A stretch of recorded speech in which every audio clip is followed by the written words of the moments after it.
Sono 22.769 i lavoratori stagionali in Veneto cui l'INPS ha erogato l'indennità prevista dal decreto sostegni, 2.400 euro ciascuno. Lo riferisce l'INPS del Veneto, precisando che le somme sono già state pagate.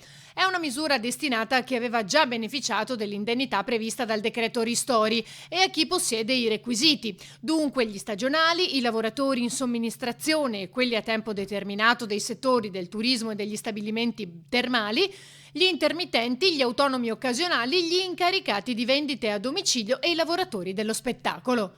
Un risultato importante e significativo, ha commentato la direzione veneta dell'ente previdenziale, in un periodo in cui permane la forte criticità determinata dal perdurare degli effetti della pandemia nel contesto economico e sociale, ed è necessario operare con tempestività per dare concretezza agli interventi individuati dal legislatore per sostenere lavoratori e aziende. L'INPS ricorda anche che, oltre a questo, rimane la possibilità fino al 30 aprile di presentare domanda da parte di coloro che possono essere potenziali destinatari delle indennità Covid-19 previste dal decreto sostegni.